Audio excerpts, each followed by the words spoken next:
Okay, so Revision. I retract that statement. Thank you. Yes, we do want to record. All right, there you go. Do we record to the cloud? We don't record to the cloud? It should be recording. It's recording to the cloud. Oh. Is Okay. it a little closer? Oh, yeah. It says recording. Yeah, okay.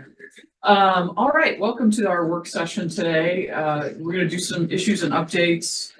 And then I believe we have closed session item that we hope to get finished before our regular meeting. Before we do either of those things, is there anything that anyone would like to review on the regular agenda? No.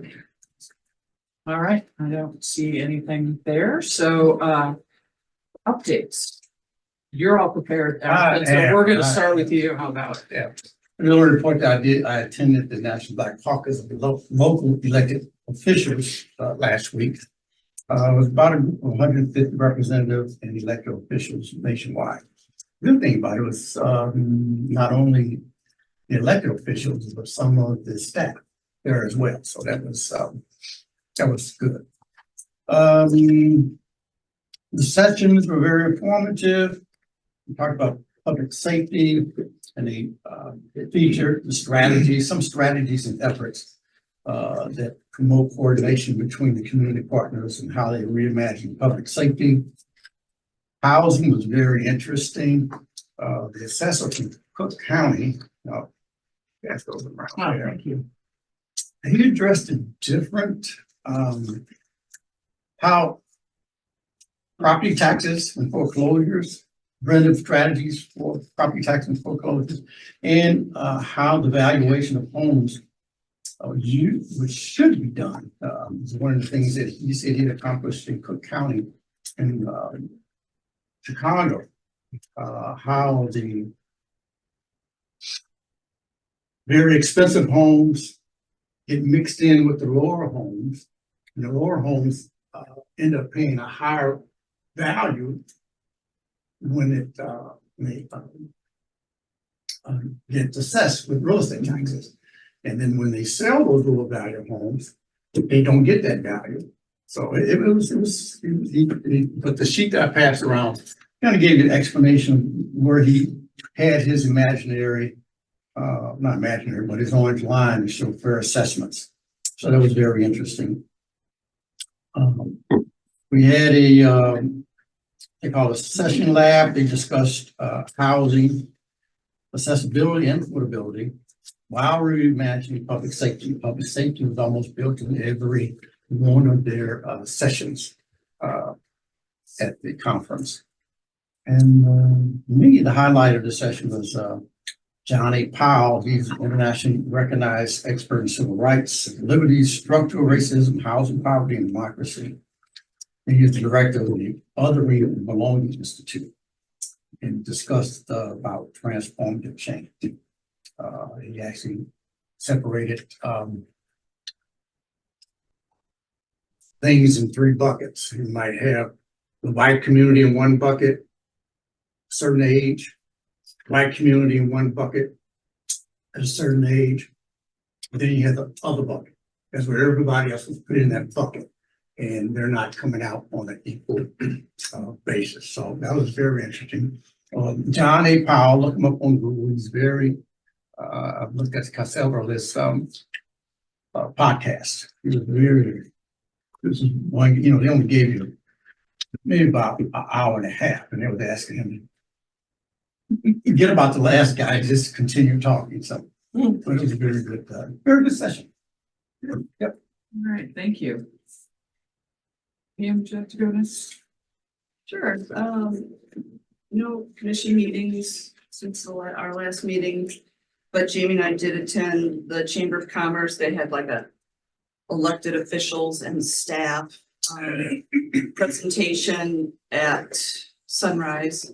And so Jamie and I presented about Webster Groves, and it did occur to me that maybe if possible sometime to have like just a quick facts update. The Shrewsbury mayor gave a PowerPoint population, number in the police department, number in fire department, square miles.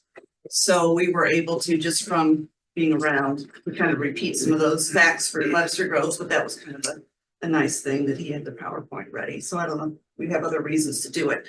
We don't need to do it just for any one specific reason, but just to have would be awesome. So that's all I have. Jamie? Yeah, that was a fun lunch date. And I got to brag on the city's sustainability efforts. 'Cause, everybody knows that about me. So it was nice to be there and meet other people too. Great group. I also attended a BDC meeting and they had big conversations about their CID process and where that is, and it's still really in progress and discussion right now. But lots to talk about. They are going to have a coffee on September 18th at the rec center, 8:30 to 10:30, and I'm sure that this will figure prominently at that coffee. Yeah, and then I also, the Juneteenth celebration was fantastic. So thanks to everybody who helped organize that. That was really a beautiful celebration. Excellent. Arts Commission met this morning, nothing truly of substance to report. Other than that, I got no other updates, Madam Mayor. Karen, anything from you? Actually, no historical preservation meeting or Parks and Rec since the last meeting. Okay. That would be enough. All right. Mr. City Attorney, I have nothing to report, Mayor. Madam City Manager. Yes, ma'am. Parade and fireworks updates. Unfortunately, there's a lot of rain in the forecast.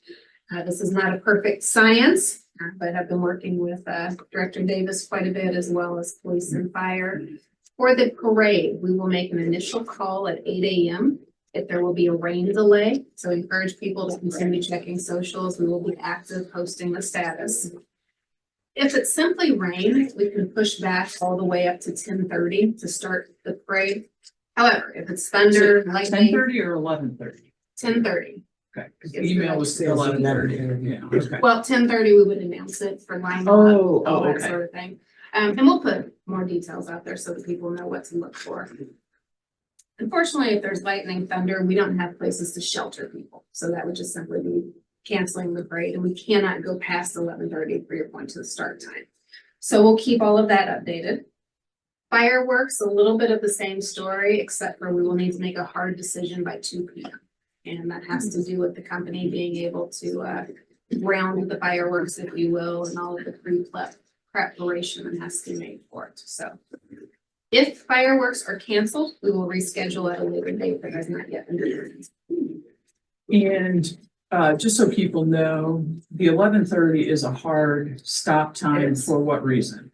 Well, we'll have, and actually put the police chief on the spot, we will have exit rampways, highways closed, other road closures, and we just can't keep them closed indefinitely.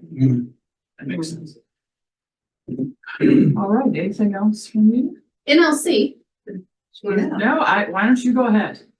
I've got some stuff on here, but All you right. go. I'll fill in whatever's left. So there's a ton. NLC, National League of Cities, we've been selected as one of their 100 city stops. We are the 89th stop. We will be visiting with them on July 9th at 2 p.m. We've got an exciting show developed. People will soon see more information on that. Community is invited. We're going to start at the Aquatic Center and focus on our history and our strives toward equity and all the neat things that we have done there. We are going to invite the Gordon family to join us for that. NLC will have some presentations for us as well. We will then move along to Ivory Crockett Park, where I believe the mayor has invited Mr. Crockett. Mr. Crockett will be there, the man himself. All right. Meet your first, maybe and only world record holder. Yes, all right. Yeah, so lots more to come, but hoping community members will join us as well as council, and we'll have some more details available to you. You have the timing on that. 2 p.m. Okay. 2 p.m. and they want to be back on the road by 4, so we're really planning for 2 to 3:30. That's next Tuesday, right? It is. It is coming up. Do you know who's gonna be part of the road show? We do not know yet. We're thinking that Clarence Anthony will be part of it. We will have confirmation of that by Monday. And then I have invited our state representative, our state senator to join us as well. And we'll invite former council members if they'd like to participate as well. I sent Sarah a text today. Great. This is a really big deal for the city, the fact that there's only 100 cities along the tour, so this is an opportunity to showcase, and it also really highlights what we've gotten out of belonging to National League of Cities, and we'll be sharing more of that as well. All right, Madam City Clerk. Nothing there. All right, thank you. Okay, I'm gonna stop. Well, I'll do mine first and then someone will remember something. Oh, Emily, yes. Sorry, I'm this way and I do that. It's okay. Green Space didn't meet this month. They'll be back next month. But they have, I know the show did reach out to Renee about setting up a coordination for the Greener City. Get into contact for that, which is in October, and they have like a training session in August. So that's moving forward. Planning Commission met last night, went over 3 projects, a couple which will come to council soon and soonish, which were good. And then I shared council's message that we would like for them to look at ADUs and the occupancy permit as staff time allows, which is In flux. in flux and not today. So, but got that kind of on the radar. And I thought we looked at ADUs already. We did not. We just keep saying that we're going to. I thought, It was on something, we had a I think discussion. there was an initial presentation of it with definitions. okay, I just have 2 quick things. I spent a week ago Sunday in a lot of church. We had 2 significant pastoral events. One is that Stephanie Leonard, the pastor at Unity United Methodist, has left her congregation for a different call. So went to celebrate her final service. And then in the afternoon, Eric Hayes had a big service to celebrate his 20th anniversary at Old Community Baptist. And so both of them have been very involved in our community. And it's nice to be able to be there to acknowledge that in those situations. And, you know, I appreciate you all going to the chamber, and I agree Juneteenth was great. And if the fire chief were here, we would thank him as our chair for the Juneteenth event. All right, so Mr. Smith, Councilmember Smith, would you mind letting Pam off the hook and calling for a closed session here for us? Mayor, I'd like to call for a closed session discussing personnel, Missouri statute 610.021 in parentheses 3. Is there a second? Mayor Arnold, Yes. Councilmember Bliss. Yes. Councilmember Franklin. yes. Councilmember Smith. Yes. Councilmember Alexander. Yes. Councilmember Hickson Shepherd. yes. Councilmember Hasselmeyer. Yes. All right, we'll wait a minute for Does everything everybody to get closed down. Yes. I think everybody who's supposed to stay knows they're supposed.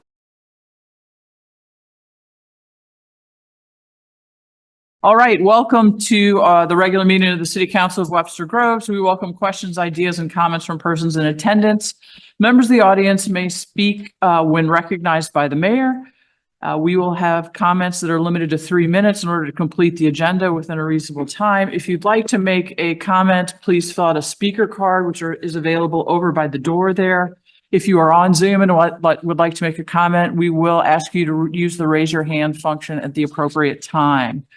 Just to keep in mind, generally, when you make remarks from the community, council members take information but do not respond.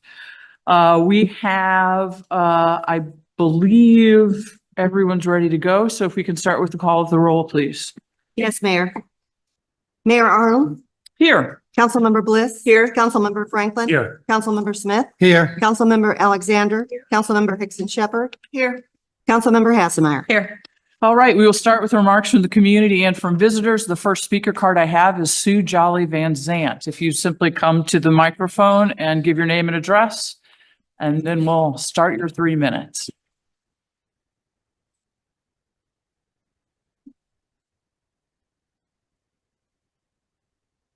Hi.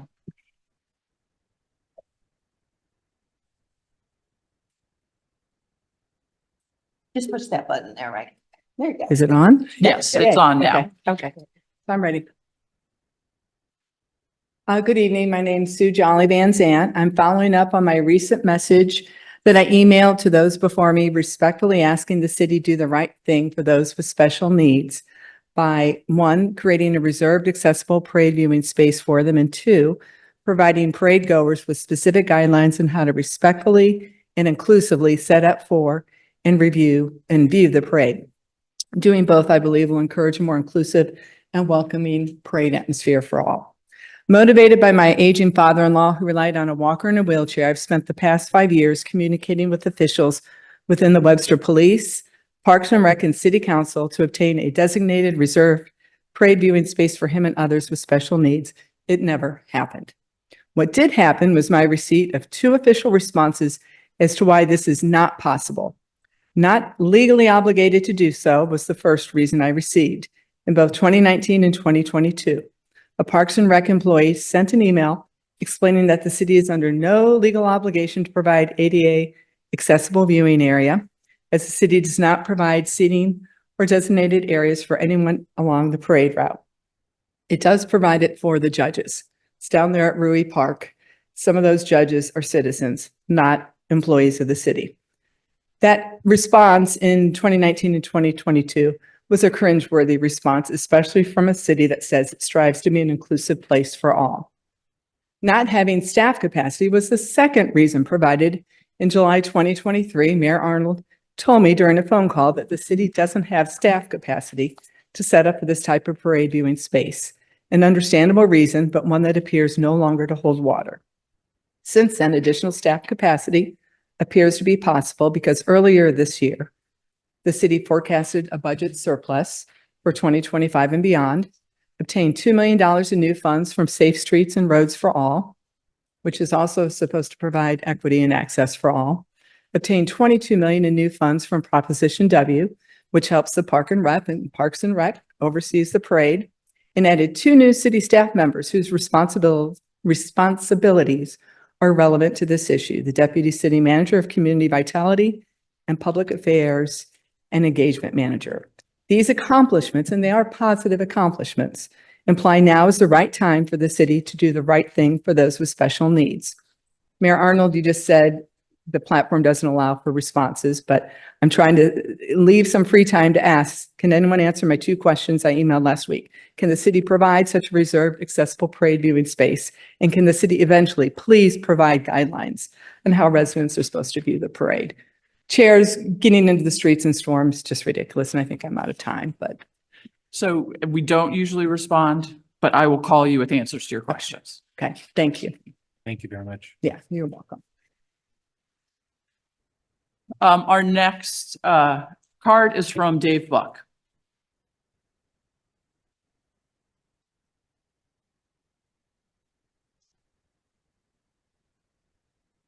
Dave Buck, 124 South Elm. 2 things. First of all, I want to recognize 4 women, Jamie, Karen, Renee, and Tiara. I think they are 4 great additions to City Hall. I've seen them in action now. I've known Jamie for a while, but I think they're all terrific. So thank you for whoever made the decision to hire them. In the next few minutes, you're going to talk about naming the sculpture park. Parks and Recs Commission has put forward, their point of view. Whatever decision you guys make on it, it's not the end of the world. Okay, life will go on in Webster Groves. But I ask 2 questions, which is simply, what is the right thing to do here? All factors considered, and what's the little voice inside your heart telling you to do? Doing the right thing generally means making decisions that are not based on your personal needs or desires, but doing what is best for the greater good. For example, you find a lost wallet full of cash on the sidewalk. Now, you could keep it and enrich yourself, but what's the right thing to do? You have a little bit of compassion and empathy and kindness for a total stranger who lost the wallet in the first place, and you turn it in. That's doing something for the greater good. Therefore, as it relates to the sculpture garden and doing the right thing, I just think this council can show a little bit of compassion, empathy, and kindness toward Jerry and her 24 years of service. and contributions to the city. The Parks and Recreation policy will go on from there and it will apply.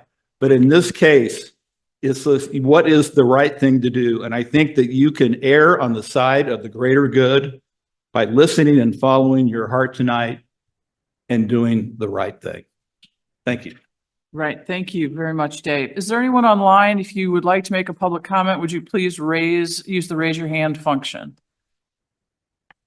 All right. I do not see anyone. I'm going to actually put a piece of new business on our agenda, and I'm going to ask our Director of Parks and Recreation, Scott Davis, to come forward and talk to us about rain contingency plans here so that we have some sense of what's going to happen since the forecast is not in our favor. Thank you, Mayor. Well, first, the weather's looking better, but don't get too hopeful. But the hourly forecast is down to 40% some odd Thursday morning, but I'm still not super hopeful. So the parade is a go or no go. There's no chance of rescheduling that or anything. We'll start looking at, we'll be looking forecast all week long, but Thursday morning, police, fire, myself, city manager, we'll all put our heads together early in the morning, about 8 o'clock, to make the first decision on whether we're going to start at 10 o'clock. If it were in the middle of thunderstorms and the forecast is looking terrible, we can push the parade back. We've told all the parade participants at the 2 safety meetings last week that we can push back as far as 11:30 and still start at 11:30 and host the parade. Anytime after 11:30, we need to go ahead and cancel the parade out because we can't keep the roads closed that long and metro bus lines closed that long and things of that nature, and staffing issues just to host all the parades. So we'll make that first call at 8 o'clock. We'll notify parade participants via websites and social media pages, and I'll probably send an email blast to those 60 some odd units that have signed up to be in the parade. If we pushed it back at that 8 o'clock time to not start at 10, we'd be reevaluating on the hour up until about 10 o'clock. And then we're really going to need to make the call by 10 o'clock, whether we can even go at 11:30, because we're going to be telling people not to come to the starting lines if we're pushing it back, because obviously we've got severe weather in the area and we don't want that many people out in midst of thunderstorms and such. So that's parade. Any questions on that timeline for parade? Fireworks, again, we're looking at that the evening time. Again, it's getting a little better on the hourly forecast. Take that for what you will in St. Louis. Who knows what it'll do? I have a call with the fireworks company tomorrow, midday, to take a look at the weather on Thursday and see. They can set up fireworks in rain conditions, but not truly windy conditions. They'll be put pop-up tents up and they can load the fireworks underneath the pop-up tents and then tarp them over and they'll be fine. They can shoot in the rain, but they don't want to, again, not in thunderstorm conditions. We don't want 10,000 people out in thunderstorms. So we can make the call as soon as tomorrow. I don't know. I doubt that we will make the call tomorrow. We're going to discuss it. But we'd need to make that call probably by 1 o'clock Thursday, July 4th, whether they'll start loading the fireworks, physically putting the mortars in the tubes. Once they put those in the tubes, it gets really dangerous to take those back out. So once you load them, they really want to shoot. They would leave them loaded. They could leave them loaded overnight.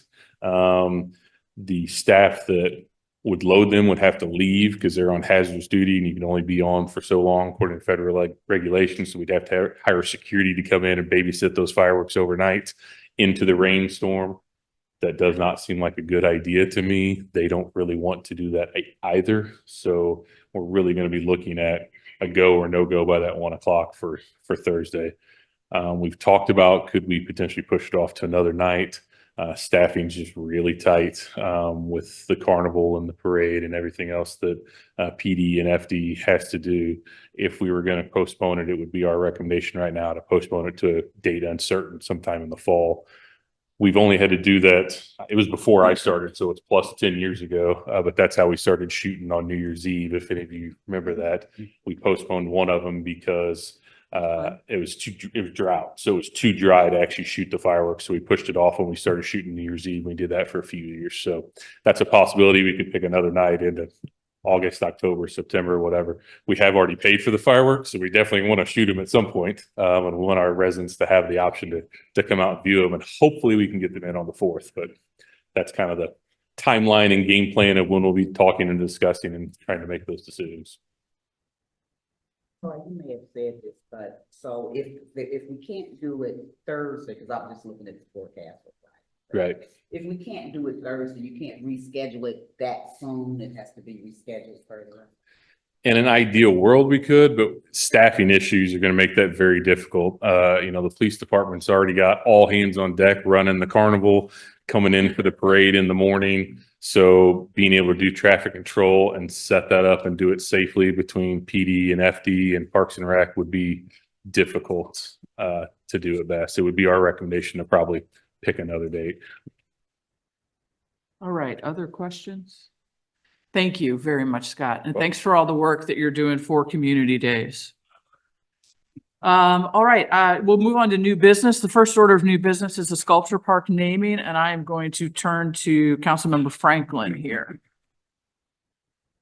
Been a long time, but I'm glad that this is finally before council. I know that everyone on this dais probably understands what is being requested and the history behind it, but just to give a little brief summary for the public at large. A couple years ago, the Arts Commission requested the renaming of the Sculpture Park after the former mayor Jerry Welch. It was at that time that council put this to the Parks and Recreation Commission in order to develop a policy and procedure for the renaming of parks or renaming of almost anything that is Webster Groves, particularly parks. At that time, they did, over the course of several months, developed a Parks and Recreation policy, which we adopted. That policy indicates that no, I'm going to get this wrong, I think, but that any park that is going to be named after an elected official that is now left, there's a cooling off period of 4 years. 4 years. Obviously, Jerry has not been out of office for 4 years. I think it's just over 2 years now. Nevertheless, after that policy was put in place, the Arts Commission then again submitted an application or request to rename the Sculpture Park. That request was voted down by the Parks Commission. I then requested that it be brought up to council pursuant to our policies and procedures, and that is where we are today. It would be my recommendation that this council vote unanimously to rename the Sculpture Park after former mayor Jerry Welch. She served this community for 24 years. As I'm sure everyone on this dais is well aware, this job can be thankless sometimes. But there's no doubt that the intentions of everyone up here, and I have no doubt, I don't doubt the intentions of anyone on this council or anyone that I've served with, are the very best for the community. We have disagreements. We generally respect each other and those disagreements, and we move on. I think it's doing a disservice if we don't name the park after Jerry or do something in honor of Jerry. She is our longest serving mayor. And I think it's an honor that she deserves.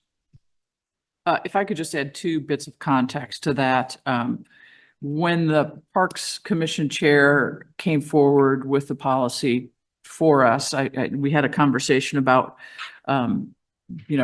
it's a recommendation. It's not a requirement of the policy that we do what Parks Commission has decided. So they failed to give a recommendation, I think is a little different than voting it down necessarily. I would just phrase it a little differently. And then the second thing I would add is that the Arts Commission asked for it to go forward in spite of the 4-year period because of the strong connection between Mayor Welch and the Sculpture Park in particular. And their argument is that her commitment to that park is really what made it happen. And therefore, they would like to see that move ahead, given not only the service that you talked about, but they believe that it would not exist without her efforts. So I just wanted to make sure that was clear as well. Well, David, I agree with you. I agree with a lot that you said. I would also add that she's continued to work for the community and she has a continued commitment to the community. And I think this is a special circumstance. Now that we have the policy in place, we can move forward, and make the consideration. So I would support. Support it. Clear, I think Laura just sort of went to clarify that, because didn't it was a recommendation at their policy, and it was something that we could, the council could consider that for a year if we wanted to adhere to that or not. Yeah, the policy recommends the 4-year cooling off period. It doesn't, we have not adopted anything that requires a 4-year cooling off period. Yeah, because I mean, I honestly, with Jerry's commitment to the Arts Commission, and if I remember correctly, she basically kind of really pushed that whole Arts Commission into place for the city, you know, and as well as the sculpture part. I mean, I honestly think that it would be an honor an honor that she deserves to have that name for her, and I don't see any form or in doing that in Thank you. short, in less than the 4 years. I mean, you know. I just wanted to thank both commissions, the Arts Commission and the Parks Commission. They've spent a lot of time on these recommendations, both to name the sculpture park and then for the parks, the overall policy and procedures for it. And just wanted to recognize the work that they have put into it. I understand that the parks didn't move this forward to recommend a consideration, but so I didn't want them to think that, you know what I mean? But we hear that, we recognize the work and we appreciate that. And this will be a policy and a procedure that will be used well into the future as well. Yeah. This is kind of unusual because we already had kind of something in the pipeline when the policy was developed. So that 4 years was kind of already going. Yeah, right, and I wanna reiterate, I mean, you know, emphasize that as well. I mean, I don't want it at all to seem as though we're disregarding the recommendations or what have you that we were provided by the Parks and Rec Commission. I honestly do think this is a special circumstance. So I'm going to suggest, since there seems to be at least some consensus here, that we task the city attorney with, you know, whether this is a resolution, ordinance, that's your. I think it's a resolution, Okay. which I'm happy. If you would prepare that for us, we can then put it on our August agenda to do the official work there. I think it might be an ordinance because we would naming the park. Usually the parks are included in the code. Two heads, our two very smart heads will get together and tell us what to do. And we will follow directions. All right. Is there anything else, David, since this was your agenda item? Okay. All right, then Council Member Hassemeyer, could you call for the first and second reading? And then we're also going to do the third, but we do first and second first, of Bill number 9257. Yes, Madam Mayor, I would like to call for the first and second reading of Bill number 9257. Bill 9257, first reading, an ordinance granting an easement to MSD related to the Aquatic Center. Is there any discussion? We'll have the second reading. Bill 9257, second reading, an ordinance granting an easement to MSD related to the Aquatic Center. Councilmember Hassemeyer, I'm really going to put the pressure on and ask you to make a motion for a third reading today because we need quick action from MSD to complete the pool renovation. Yes, Madam Mayor, I would like to call for the third and final reading of Bill number 9257 and call for its subsequent adoption. Second. Any- Bill 92, oh, you Nope, need to please. vote on that. Yeah, we do need, that's right. So ready for that vote? To have the Yes, third for the reading? compelling reason. Sorry, I got ahead of myself. Councilmember Bliss, Yes. Councilmember Franklin. Yes. Councilmember Smith, Yes. Councilmember Alexander. Yes. Councilmember Hickson Shepherd, Yes. Councilmember Hassemeyer, Yes. Mayor Arnold. Yes. Right, let's go ahead with that third reading then. Bill 9257, third and final reading, an ordinance granting an easement to MSD related to the Aquatic Center. Any discussion? All right, we're ready for the vote on 9257. Councilmember Franklin, Yes. Councilmember Smith, Yes. Councilmember Alexander, Yes. Councilmember Hickson Shepherd, Yes. Councilmember Hasselmeyer. Yes. Mayor Arnold. Yes. Councilmember Bliss. Yes. All right, Councilmember Alexander, can you help us do that all one more time for Bill number 9258, please? Yes, I would like to call for the first and second reading of Bill number 9258. Second. Bill 9258, first reading. An ordinance authorizing the city manager to enter into a maintenance agreement with MSD related to the Aquatic Center. Any discussion? No, second reading, please. Bill 9258, second reading. An ordinance authorizing the city manager to enter into a maintenance agreement with MSD related to the Aquatic Center. Right, Councilmember Alexander, could you move for the third reading? And the compelling reason, once again, is the need for action to move forward with the Aquatic Center. Yes, move for the third reading of 9258 and the compelling. And its subsequent And adoption. its subsequent adoption and the compelling reason why it's necessary. Second. Okay. Bill 92, oh, you need to vote. No, I we did need to it vote again. on that. All right. Councilmember Smith, Yes. Councilmember Alexander, Yeah. Councilmember Hickson Shepherd. Yes. Councilmember Hasselmeyer. Yes. Mayor Arnold. Yes. Councilmember Bliss. Yes. Councilmember Franklin. Yes. Third reading, please. Bill 9258, third reading. An ordinance authorizing the city manager to enter into a maintenance agreement with MSD related to the Aquatic Center. Any discussion? All right, let's finish this up then. Councilmember Alexander, Yes. Councilmember Hickson Shepherd, Yes. Councilmember Hasselmeyer, Yes. Mayor Arnold, Yes. Councilmember Bliss, Yes. Councilmember Franklin, Yes. Councilmember Smith. Yes. All right, thank you. Let's see. Councilmember Franklin, could you call for the first and second reading of Bill number 9259, please? Yes, Madam Mayor, I'd like to call for the first and second reading of Bill number 9259. Second. Bill 9259, first reading. An ordinance providing for the submission to the qualified voters of the city of Webster Groves of amendments to the charter of the city, all of which shall be submitted to the electors at the general election on November the 5th, 2024, proposing amendments to council compensation and public engagement. All right, somehow I have a brain freeze. Do we do the second reading and then discussion, or discussion now? You do the second reading, then That's what I discussion. thought. Okay, please go ahead with the second. Bill 9259, second reading. An ordinance providing for the submission to the qualified voters of the city of Webster Groves amendments to the charter of the city, all of which shall be submitted to the electors at the general election on November the 5th of 2024, proposing amendments to council compensation and public engagement.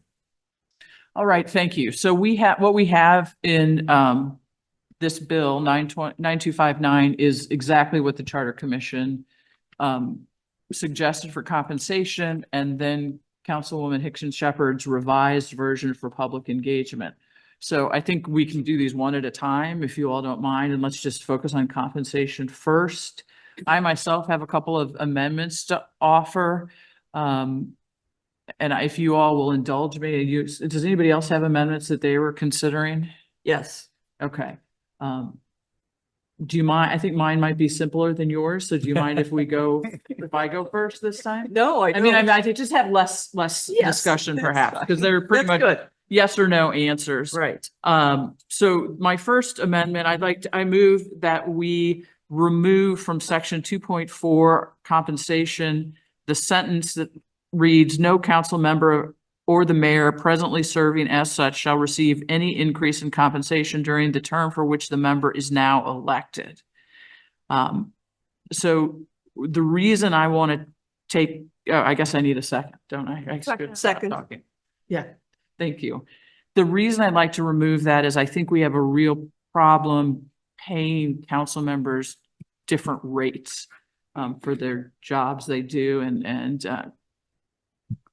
Councilmember Smith pointed out that, let's say that this is adopted in 2024, 2025, 2026, the three of us who are no longer in the council, whether we choose not to run again, whether we're defeated by an opponent, new people are elected and they will instantly be paid more than the remaining council members, even though they have served not nearly as long. And that's just sort of an example to me of the disparity. Is there a constitutional or legal issue if we do pay council members differently? Yes, you can't create classes of council members, and that's what you'd be doing. You'd be doing that economically. And so I'm also general counsel for Lincoln County, and we had this issue come up with the board of Lincoln County. And there was a pay increase that was applied to one, and we had to apply them to all. We did the research on it, and you had to. So I believe it would be inappropriate to actually leave this sentence in. And it's a legal issue. Legal issue, yes, not policy-wise, legally.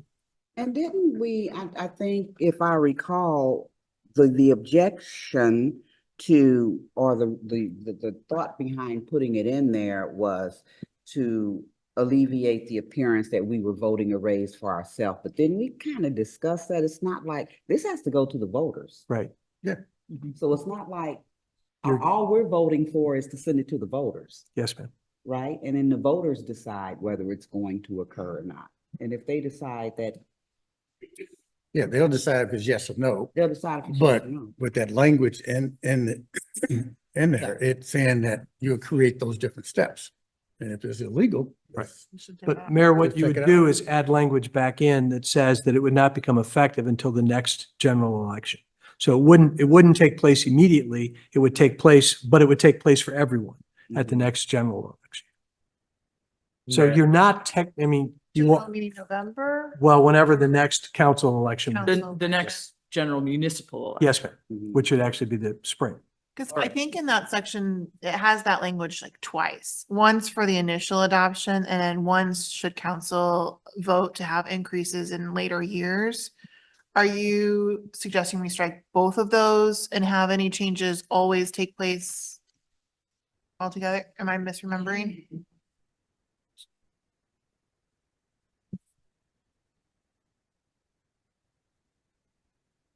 Any change in compensation approved by this section shall not take effect during the term for which the members adopting such a change are elected.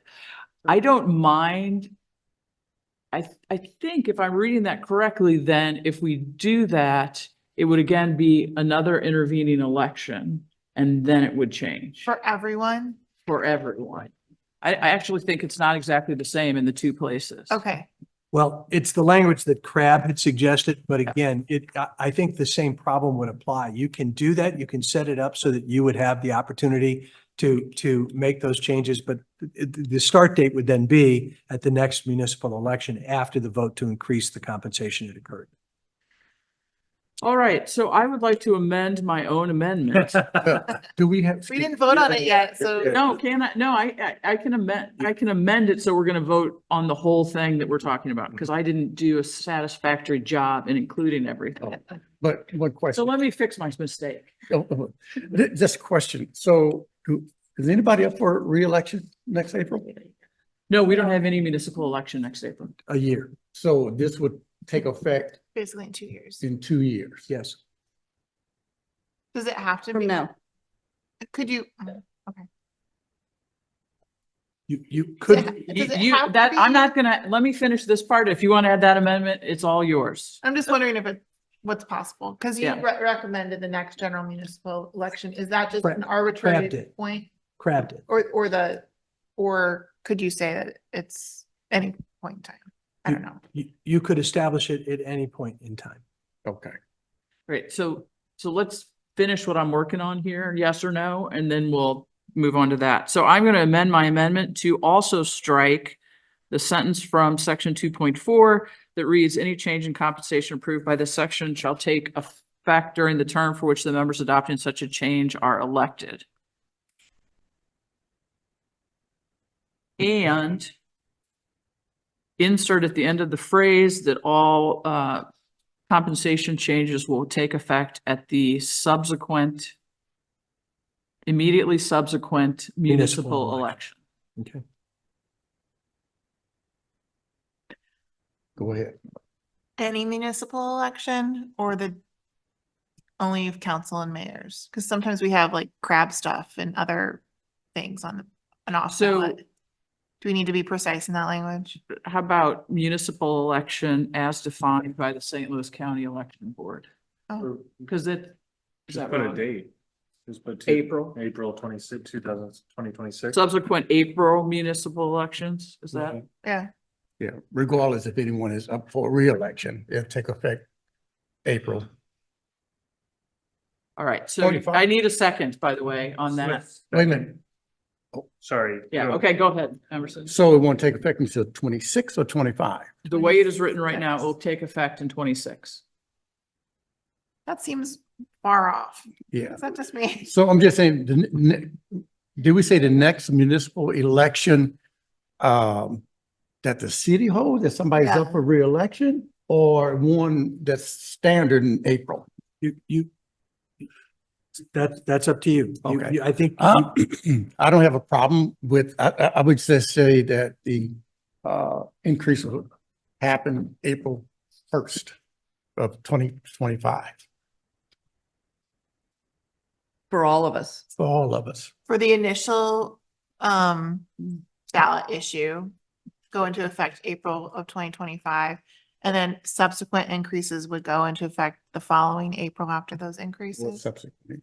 Like 5 years from now, council says we need to adjust those rates. Those would go into effect the immediately I think there's following April. Every 4 years, it's supposed to be reviewed. Okay, so Correct. Yeah. 4 years, 8 years, 12 years down the road. When would you have those changes go into effect? The very next April or the next election? I would say do the same thing next April. They would, yeah, okay. Is there any reason why April of 2025? I mean, or should we, are we tied to like the budget year for this sort of thing? Mm-mm. I mean, I was gonna say January 1. So may I make a suggestion Yeah. that we hold off on the date discussion? Okay. Because I do think we need to discuss whether this is a November election issue or whether it is an April election ballot issue for the community, and that then would affect effective date. So can That's we important. focus on the substance without the date of implementation yet? And we can amend that part. It's fine with me. I can actually, I'm going to withdraw my last part of the amendment, which said it would take effect immediately subsequent April municipal election. So that's gone. I've withdrawn that. Okay. So let's just decide whether we want to have those two sentences removed first. The ones in both cases, you need to read them again? Just remove. Can I, Yeah. can I add just one thing? course. I just need to, I feel like it needs to be said in case there's somebody out there who's listening to this, who's not heard these discussions prior, that we're just raising the rate of, I don't even know what to call it, to standard in our community. Right? Yeah, so if you would like to hold on a moment, I Yes. believe we're going to have an amendment that will lead to that very discussion. Fair? Correct. Okay. So the amendment that is before us right now removes the sentence, no council member in the mayor or the mayor presently serving shall, as such, shall receive any increase in the compensation to the term which the member is now elected. And any change in compensation approved by this section shall not take effect during the term for which the members adopting such change are elected. So that's what we have. Is there any further discussion on that? All right, can we then please vote on the amended amendment? Yes, ma'am. Councilmember Hickson Shepherd, Yes. Councilmember Hassemeyer. Yes. Mayor Arnold, Yes. Councilmember Bliss, Yes. Councilmember Franklin. Yes. Councilmember Smith, Yes. Councilmember Alexander. All right, Councilmember Bliss, I think I'm gonna ask you to go ahead because what I thought might be not very complicated turned out to be fairly complicated. So what do I know? Yes, and so what I would like to just talk about is the value of the work we do. And there is value in paying somebody what they are worth. I would propose that we increase to 480 a month to be in line with Richmond Heights.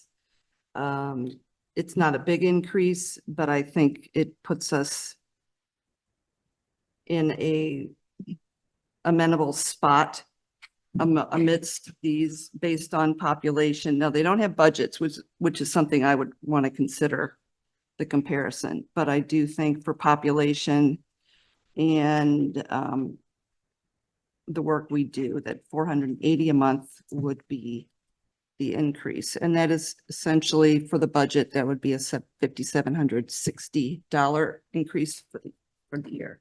And then the mayor's compensation would increase at the same rate, To what? So what, yeah. to the same as Richmond Heights, 120 a meeting, plus 6,000. 120 per meeting? Did you say? See, these are per month increase. numbers, not per meeting Yeah. numbers that are in the Yeah. This proposal said- from Craig. Oh, okay, well then I'm misreading the chart. It says 120 per meeting plus 6,000 a year for Richmond Heights mayor. No, but what I'm saying is the ones proposed by Crab are per month, not per meeting. Okay, So I'm. yes, I was trying to- not looking at the ordinance. Excuse me. No, that's I was okay. not looking at the ordinance. I'm just trying to be faithful and translate. But yes, the idea that if you are paid what you're worth, that's an incentivizes working harder or as hard as you need to be, and it keeps you accountable for your position. So that's why I wanted to raise it. So the amount that each council, under your proposal, Pam, how much will each council member receive? 480 per month. So 5,000. So that's It's a, 5760 more. yeah, so that's a 20% increase if I'm calculating properly. 5,760. And what's the current crab proposal? 400. 400. And that would put the mayor at 750 then per month. Mhm. So instead of 400 and 625, we would do 480 and 750. And the other thing to note is that it's still less than the cost of living increase that they note on Exhibit 1, Item 2. Right. That would be 5811 and 7264. Right. I'll be honest, I have mixed feelings about this because I know Crab worked really hard to come up with their recommendation. But I also know that they recognize the reality of subsequent councils voting for increases is going to be pretty low. And so if we're opening the door right now, maybe the best thing is to just go ahead and set the bar a little Well, and higher. additionally, they were split in their Yes, they were. dollar amount. So it was pretty even split, as I recall. I hear what you're saying, Pam, and I think it's a valid point. However, I want this to pass. And I'm looking at this from a strictly political sense at this point and not value. And to me, it's a lot easier to convince a community that, under $5,000 per council member is a lot better number than almost $5,800 a year. I'm not saying I know that to be certain. To me, it's just easier to convince them, it seems like, without being able to provide all this information in detail in a quick summary. So I think that once you get this passed, it's a lot easier to figure out cost of living adjustments, increases. I think we can factor that in potentially with amendments, but I would rather it pass in order to increase the potential pool of individuals that would like to run for council. So So if we were to amend it, would it need to go back to the public to vote? Well, If we were to amend it no, I later? mean, going forward, if this Yeah. passed and future council was deciding on an increase, Mhm. you're giving council the authority to make that decision. Right, So it so, does not then have to be approved by the voter. yeah, so it reads that the members of the council and mayor may adjust future levels by ordinance. So we're saying the future is out of the charter. So then that's when we are getting the situation where council members will be voting Right, for or right. against their own pay. Yeah. And a citizen council is gonna make that recommendation. I think that that's an option. It's an It's an option. option, but I can't see us not doing that, just to be transparent. Well, I guess on that point also, Emerson is, and for David, I agree with David in that political concern should be a concern in order to make this a doable job, get financially for people. But you know, this is a recommendation that we didn't come up with ourselves, and it's a number that they gave us based on their research. In their place, if I was evaluating value, I probably would have gone higher too, but Well, I think that's the good judgment that you're showing, that, and David's showing, is that if you go higher, there'll probably be less increases in the future. Because you'll already be at a point that your comparison to other municipalities. Say that again, Emerson. Sorry, I didn't. From what I understand from your, Pam's, comment is that we're already, by doing the increase, we'll be at a level with other municipalities. And in 4 years, when it's time to look at this again, I would think that, no, we're still in line with other municipalities and it probably won't be an increase. I see what you're saying. all right, is there further discussion of the amendment? Oh, Did we ever? Yeah. You. There was no second. No. you can So put me I- down as the second, it's fine. I'm the second And we're seconding what? of her amendment, which, Pam's amendment. yes.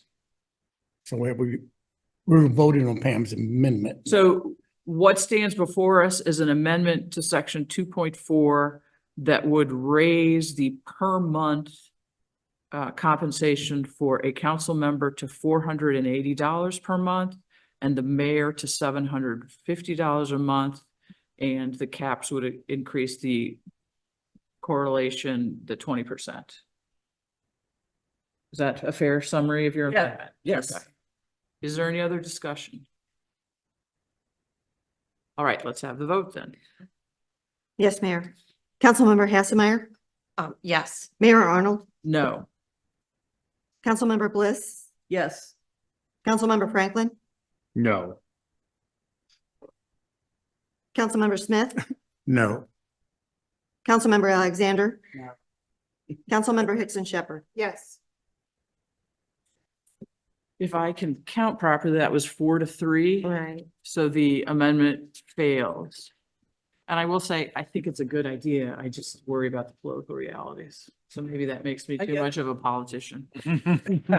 I just said that on the record for all the world to know for forever.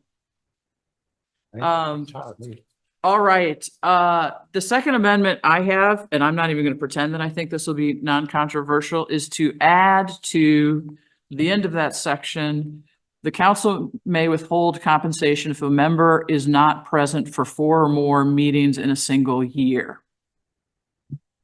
And I don't know if there's a second or not. Do you Second. mind? Yeah. We can discuss it if there's, yeah. And so the explanation for that is currently we get paid if we come to the meeting. This ties compensation to some degree to your participation as a council member. The word may in the amendment is purposeful. It's not should or will. It gives council the possibility to sanction members if for some reason they are not actively participating as a member of the council.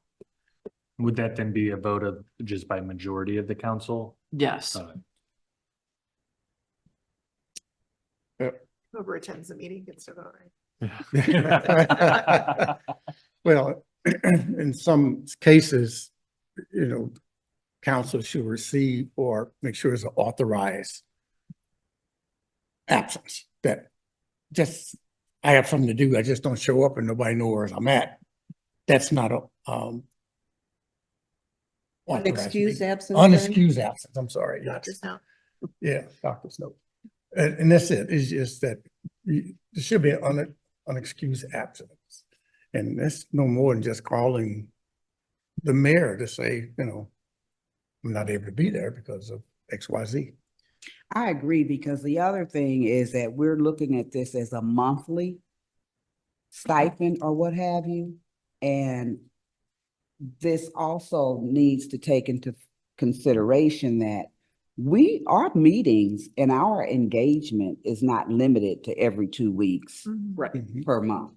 We have meetings, we have time commitments, we have things that we're engaged in that are not taken into consideration, even under the current, compensated for every council meeting.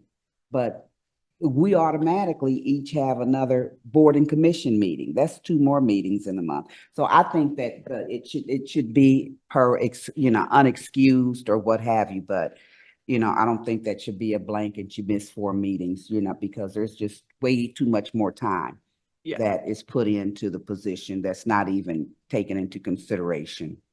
So if I may, say 2 things. One is, that's why the may is in there, is that council should be a judge of, I don't want to have to write make a Right, definition of what an unexcused and excused absence is. I think everybody who serves as a council member can collectively use good judgment to do that. And then I would, because I am who I am, I'm going to amend my amendment to insert the word after more regular meetings, right? Because then we're talking about these council meetings on the dais. So if Yes. you miss 4 or more regular meetings in a single year, May. and may remains that. So the amended amendment would read, the council may withhold compensation if a member is not present for 4 or more regular meetings in a single year. And do we want to put anything in there about the excused, unexcused, I think you should take the subjectivity or out that's of the it. may that you Yeah. have in there?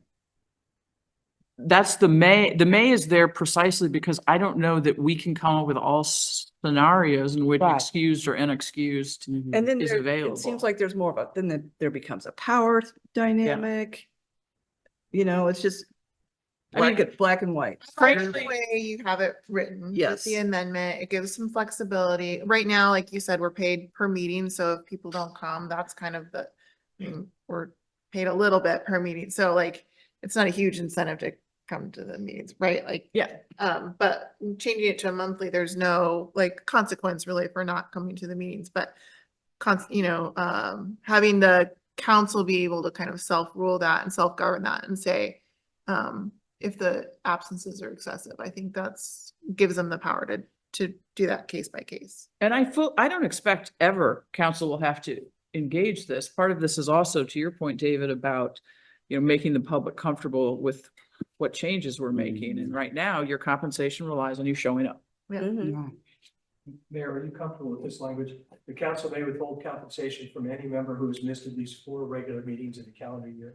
Yes, that sounds much more lawyer-like and official. So I would like to have my amendment be as stated by the city manager. I mean, the city attorney, sorry. A second.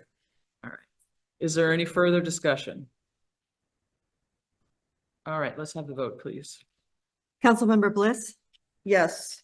Councilmember Franklin, No. Councilmember Smith, Yes. Councilmember Alexander, Yes. Councilmember Hickson Shepherd, Councilmember Hasselmeyer, Yes. Mayor Arnold. Yes. All right. Does anyone else have anything to discuss in the compensation package portion of this? Okay, let's move on to public engagement, then we can get to the when we're gonna have this election. And then come back to dates? If that's all right, because I think we're gonna send these on the same day, so might as well. All right, so does anyone have any discussion about Article 16, public engagement? And just to refresh, this was the one that came to us from Crab, and it was kind of it's a new section to the charter. It was kind of lengthy. There were some comments about trying to make it a little bit shorter. So, I made it a little bit shorter. It could probably be even briefer. But I tried to keep the substance of it and just kind of get rid of some of the, extra description. And I don't know if we want to share it, we could put it up if people need to see it, or does everybody have it? I mean, it was in the packet, so, anyone discussion? I'm gonna offer an amendment again because this is what I'm doing tonight. And the amendment would be to delete section 6.2, 16.2, and 16.3. The reason for that is I think they make up a good structure of a policy, but we're putting a whole lot in the charter. And part of the task was to simplify the charter. And so this would just be simple language demonstrating that public engagement is a priority. And then we'd have a policy that gets to specifics. Second. So you just said the first part It would just be section 16.1. and, okay. Would you like for me to read that section? No, Or I've you got it. got it. Okay. I just didn't know, I had lined out part of that Okay. in my rewrite and I didn't know if we wanted to do that. Talk about whether to keep that or not after we vote on taking out 2 and 3 or all together. Well, you should move on your motion first. Yeah, and then we can discuss Yeah. what the remaining text is. And so is there any discussion, further discussion of the amendment?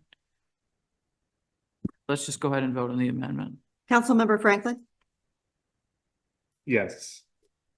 Councilmember Smith, Yes. Councilmember Alexander, Yes. Councilmember Hickson Shepherd, Yes. Councilmember Hassemeyer, Yes. Mayor Arnold, Yes. Councilmember Bliss. Yes.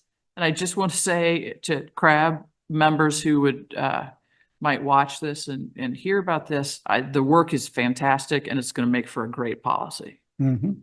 All right, Emily. I mean, we've got in the section that remains, there was, I struck a phrase from that. I don't feel super strongly one way or the other, but do we want to keep the original or do we want to strike it? Agree. So the phrase is about multi-channel endeavors. Or you can make, or you making a motion, or you just? I'm asking what people, like, I think that's important to keep. so keep the original, Yes. then I don't need to make an amendment if we're keeping it. No. You know what I mean? Yeah, Right, it's so as I just written, wanted yeah. to talk through it first. So that I'm clear, is the language that you're talking about what's actually in this? I need to go back and look, because I'm looking at my red line. Okay, well, So does it say? here's the proposal that's currently prepared. Yeah, so it is an amendment. Well, I don't know. Yeah. No, it is because they it say is it's a different. private This group. is my change and we want to strike, like, not do the change, which is fine. So my amendment would be to put back in the words from, because in the language that Neil put together, it has my changes in it. So if we don't. Yeah, so this is the ordinance. So So you're as good it with was that? written, as it was suggested, this is what I amendment. Okay. So the way it's written here is what we're That dealing is a with. slight difference from. Yes, what I Cab yeah, proposed. I understand. Okay, As long, yeah. Well, so you amended this before it was presented to us? Yes. yes. Okay, so yeah, I kind of would like to see what it was before. Yeah. Just 16.1 or the whole thing? 16.1. Okay. Do you want to you can see the paragraph at the beginning. And here's the, oh, you have the current version, right? Okay.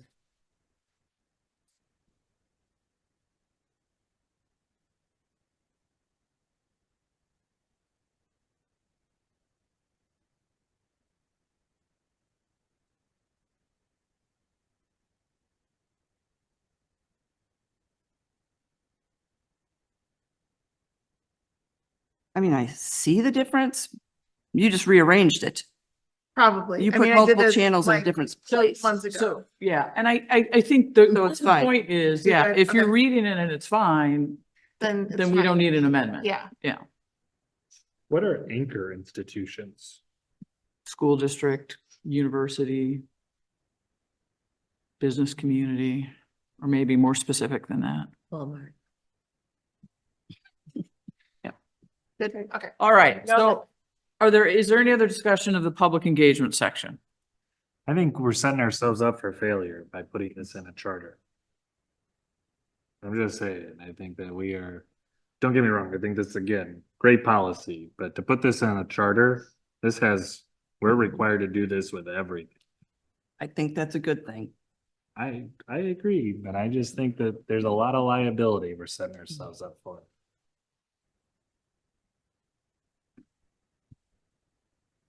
Other discussion of this? All right, let's talk about the date before offering any sort of amendment. This is written to go to the November election. Keep in mind that when we pay for elections, we pay per voter that turns out to vote. So November is substantially more expensive than April. If we're gonna send it to November, we need to decide and have this finished in August. Yes. And then if we still should finish it when we're ready to finish it, and then we can just submit it later if we want to go to April. So my only reason for bringing this up is there's a clear cost advantage to having it in April. Even though we will expect fewer voters than we would in November. That would to me be the disadvantage. Is there anything potentially that could be on the ballot in April? Besides this? Um, Other crab amendments. yeah, we do have other crab amendments to go through.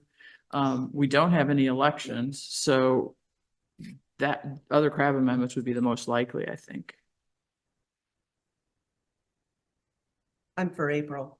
Yeah, So if you would like to be for April, then you should make offer an amendment to change wherever it appears the November 5th, 2024 date to April 8th, 2025. Do we have any idea what costs we're talking about?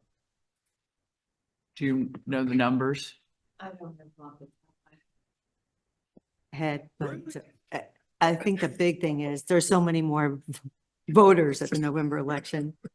I think they're all less than like $2 a voter, but it's the increase of voters. I mean, I'm also considering just political climate and how contentious this November one will be. Eric tells me 43,000 Is the difference Estimate? between the two? November's cost. Okay. So one is twice as much as the other. And so that would our increase in salary, that'll go to April as well. Yes, they're both in the same bill, so both would be considered under the same election, in the same election. so I would make an amendment to change the date from November 5th, 2024 to April 8th, 2025. Second. Do we need further discussion? So Mayor, before you vote, I just will point this out. The charter and amendments on the charter require that once there is, so this goes to the question of when we would pass this. Yes. So the council shall provide by ordinance any amendments so proposed shall be submitted to the electors at the next election held in the city. So we would not want to do this at a point where we could still get it on the November ballot. So we will then, the logical course of action then would be to go ahead and pass the amendment and then postpone until after. Until September. Yeah, okay. Thank you. To have the third reading. To have the third reading Right. and adoption of the Then ordinance. the next election then would be in April. Yeah. Okay. Any other discussion? Because of August. Right, since the charter reads, we got to go to the next, during the next available election. Is it possible to split bill number 9259 into the Article 2 and Article 16? We can vote on them separately. Of course. Should I do that by motion? Yes. All right, let's finish the date issue first. Can we Alright. do that? Since Yeah, that's the absolutely. pending motion, and then your turn. All right, I think we're ready for the vote on Councilmember Hicks and Shepherd's amendment. Yes. Councilmember Okay, Smith, I'm sorry. Which amendment? I mean, what? The amendment would then move the date for election scheduling to April of 2025 away from November of 2024. Okay. You ready to go then? Yes. All right, thank you. Councilmember Smith, Yes. Councilmember Alexander, Yes. Councilmember Hickson Shepherd, Yes. Councilmember Hassemeyer? Yes. Mayor Arnold? Yes. Councilmember Bliss? Yes. Councilmember Franklin? Yes. Councilmember Franklin. So I would like to move that we split up, that way we vote separately on Article 2 and Article 16. So effectively, it would be 9259 would be Article 2, and then I guess it would be a new bill number 9261 would be Article 16.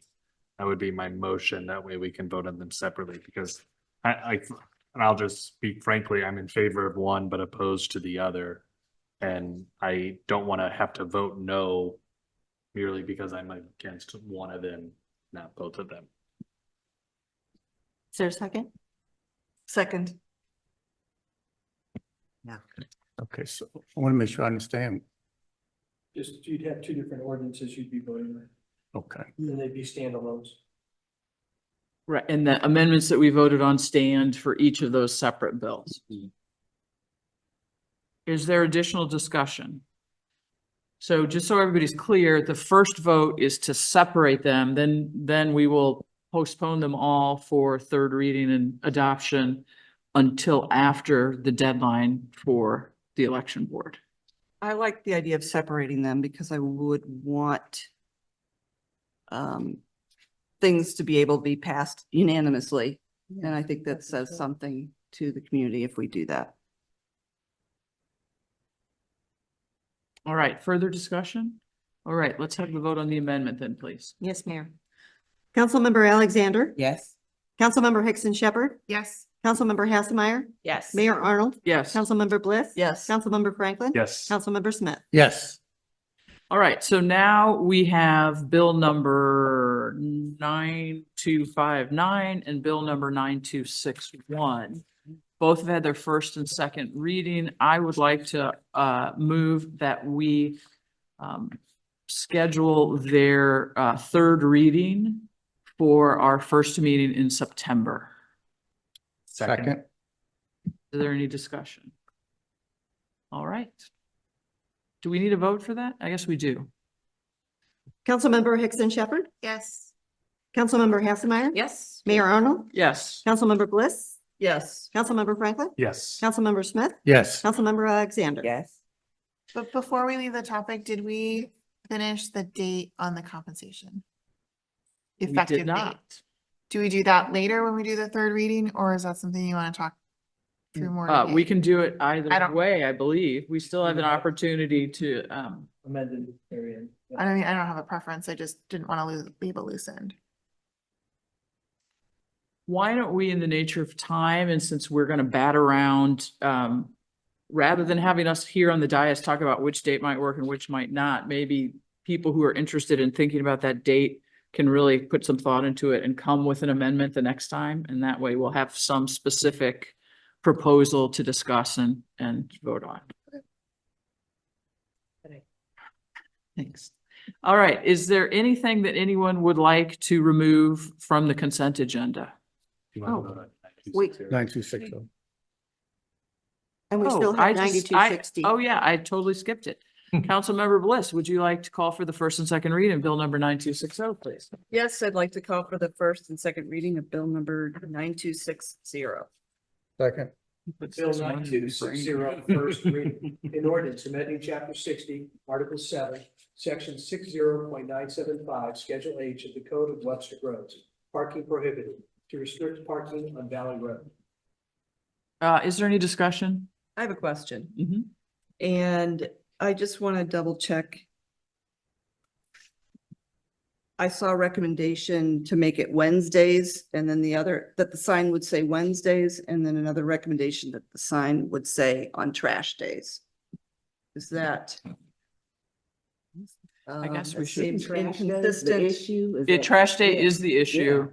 Well, the way I wrote it was to reflect trash day, not Wednesday, because that could always change. And I believe I added like holidays and snow days, which I think was discussed at the Traffic Advisory Commission level. So that should So how cover. would the public know which day is a trash day if you don't live on that street? That's Well, it's what only for that the street. question. Well, I think, well, they're worried that the people who are parking there aren't people who live on the street. So I think you Oh. could do that as you could have the regular sign with the ordinance, then put a little sign under that says trash day is Wednesday. If trash day Yeah. changes, then you pull that off and put a new little additional sign that informs. But you're right. As long as People it's need to clear. know, yeah. Yeah. And do we have the, and how do we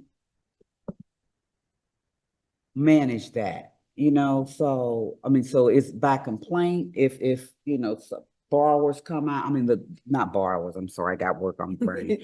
Homeowners come on, it's trash day, the streets are blocked, and they have to call and make a complaint, because that's the only, because we certainly don't have the How do you police enforce it? ability. Yeah, how do you enforce it? I mean, I think it's a good, It's the sign, I'm sorry, I don't mean to. Well, I was gonna say, what would make sense to me is the sign is the enforcement, except when we first start doing it, do we probably want police officers to go do actual enforcement and people will adjust. From what residents say, the major complaint are professionals who come to do work in the neighborhood and their equipment doesn't allow for trash, especially like lawn care people. It doesn't allow for the trash trucks to get through. So it sounds like it's regular visitors, so once they know, it'll be pretty clear. Yeah. All right, have we done the second reading? Let's do the second reading. Jump down to it.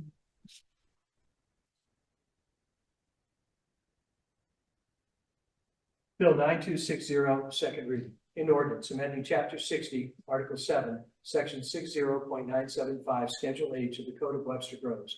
Parking prohibited, to restrict parking on Valley Road. All right, now I will ask if anyone would like to remove anything from the consent agenda. No. All right, since there is nothing there, Councilmember Smith, could you call for the approval of the consent agenda, please?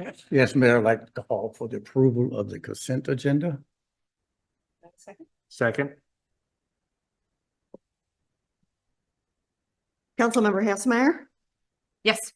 Mayor Arnold, Yes. Councilmember Bliss. Yes. Councilmember Franklin. Yes. Councilmember Smith. Yes. Councilmember Alexander. yes. Councilmember Hickson Shepherd. Yes. All right, we have no appointments to make to boards and commissions this evening, and I believe that draws our meeting to a close. Mr. Davis, before you run away, I need to ask you one question in order to return that call. All right, thank you all. Meeting adjourned? Meeting adjourned. Oh, I didn't say the magic words. That was the problem. Meeting is adjourned. Scott, can I tell you, I'm going to make sure you look through